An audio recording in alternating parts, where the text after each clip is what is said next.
হ্যাঁ, এখন আমাদের যে আবহাওয়ার পরিস্থিতি তাতে দক্ষিণবঙ্গের জন্য প্রথমে বলি। দক্ষিণবঙ্গে বিক্ষিপ্তভাবে কয়েকটা জেলায় স্থানীয়ভাবে বজ্রগর্ভ মেঘ সঞ্চার হয়ে হালকা থেকে মাঝারি বৃষ্টিপাত, তার সঙ্গে দমকা হওয়া 30 থেকে 40 হতে পারে কিছু কিছু জায়গায়। মূলত যেটা আমাদের আগামী 24 ঘন্টার জন্য যেটা রয়েছে সেটা হচ্ছে ঝাড়গ্রাম, ইস্ট ওয়েস্ট মেদিনীপুর, পূর্ব পশ্চিম মেদিনীপুর, এইগুলোতে বিক্ষিপ্ত হবে। বাকি জেলাগুলোতেও স্থানীয়ভাবে বজ্রগর্ভ মেঘ সঞ্চার হয়ে খুবই স্থানীয়ভাবে এক দু জায়গায় হালকা থেকে মাঝারি বৃষ্টিপাত হয়ে যেতে পারে। আগামীকালও বিক্ষিপ্ত হবে, এক দু জায়গায় করে হবে, তারপরের দিনও তাই। 19 তারিখে, 20 তারিখেও তাই। 21 তারিখটা বেশিরভাগ সব জায়গাতেই শুষ্ক আবহাওয়া থাকার সম্ভাবনা। 22 তারিখে আমাদের কয়েকটা জেলা যেমন পুরুলিয়া, ঝাড়গ্রাম ও পশ্চিম বর্ধমান এইসব জেলাতে হতে পারে। 23 তারিখে কিছু জেলায় যেমন পুরুলিয়া, বাঁকুড়া, পূর্ব পশ্চিম বর্ধমান, বীরভূম, মুর্শিদাবাদ, নদিয়া এই জেলাগুলোতে বিক্ষিপ্ত হওয়ার সম্ভাবনা রয়েছে। তবে বেশিরভাগ জায়গাতেই শুষ্ক আবহাওয়া থাকার সম্ভাবনা থাকছে।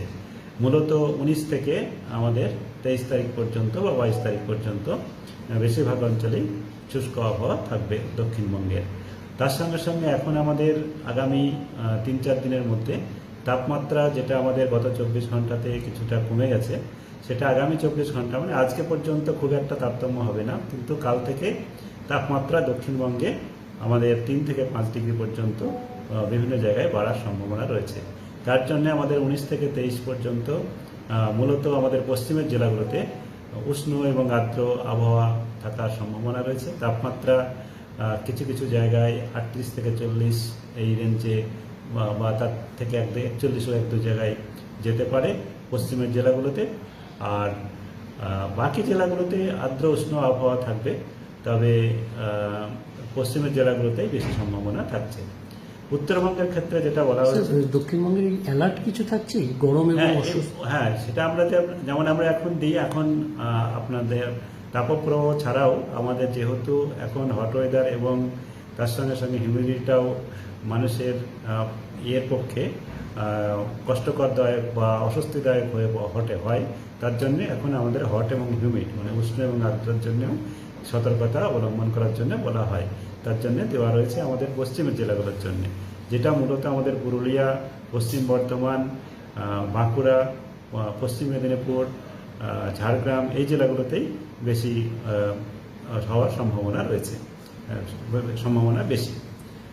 আর উত্তরবঙ্গের ক্ষেত্রে যেটা রয়েছে, উত্তরবঙ্গে আমাদের আগামী 24 ঘন্টাতে বিক্ষিপ্তভাবে হালকা থেকে মাঝারি বৃষ্টিপাত, দমকা হাওয়া 30 থেকে 40 আমাদের উপরের 5টা জেলা মূলত দার্জিলিং, কালিম্পং, জলপাইগুড়ি, আলিপুরদুয়ার, কোচবিহার এখানে হওয়ার সম্ভাবনা রয়েছে। মূলত সন্ধ্যার দিকেই বেশি সম্ভাবনা রয়েছে, আর সন্ধ্যা বা রাত্রের দিকে।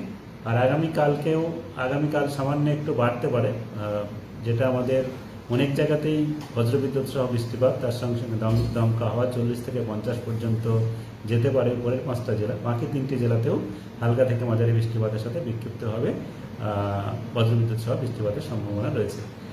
আর তারপরেও উত্তরবঙ্গে আমাদের বিক্ষিপ্তভাবে মূলত উপরের 5টা জেলাতে এক দু জায়গায় করে হালকা থেকে মাঝারি বৃষ্টিপাত বজ্রবিদ্যুৎ সহ কন্টিনিউ করবে।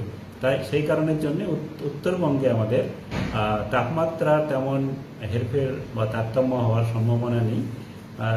±1-2 ডিগ্রির মধ্যেই বেশিরভাগ দিন থাকার সম্ভাবনা রয়েছে। এখানে আমাদের তাপমাত্রা স্বাভাবিকের থেকে কয়েক জায়গায় কমও রয়েছে।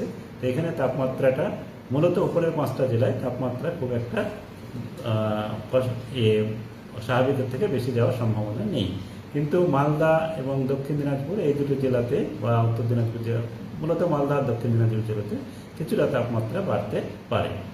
কলকাতা তার পার্শ্ববর্তী অঞ্চলের জন্য যেটা বলা হয়েছে, কলকাতাতে আজকে আমাদের আংশিক মেঘলা আকাশ এবং কোথাও কোথাও হালকা বৃষ্টিপাত, বজ্রগর্ভ মেঘ সঞ্চার হওয়ার সম্ভাবনা কিছুটা রয়েছে সন্ধ্যার দিকে। তবে আপনার মূলত আংশিক মেঘলা আকাশ থাকার সম্ভাবনাই বেশি। এবং আগামী কয়েকদিনে কলকাতাতে আংশিক মেঘলা আকাশ, সাধারণত সকালের দিকে কিছুটা পরিষ্কার আকাশ, তারপরে আবার আংশিক মেঘলা আকাশ, সন্ধ্যা বা রাত্রের দিকে মূলত আংশিক মেঘলা আকাশ থাকার সম্ভাবনাই থাকছে। বজ্রগর্ভ মেঘ সঞ্চারেরও স্থানীয়ভাবে হওয়ার সম্ভাবনা কিছুটা রয়েছে, তবে মূলত আংশিক মেঘলা আকাশ থাকার সম্ভাবনাই বেশি সন্ধ্যা বা রাত্রের দিকে। তাপমাত্রা যেটা রয়েছে, কলকাতাতেও তাপমাত্রা কিছুটা গত 24 ঘন্টাতে কমেছে। আজকে 34 থেকে 35-এর মাঝামাঝি থাকার সম্ভাবনায় রয়েছে। আগামীকাল কিছুটা বেড়ে যাবে, সেক্ষেত্রে 35-36, এবং কলকাতাতেও আগামী কয়েকদিনে 2-3 ডিগ্রি বাড়ার সম্ভাবনা রয়েছে। এই হচ্ছে এখন আমাদের পূর্বাভাস।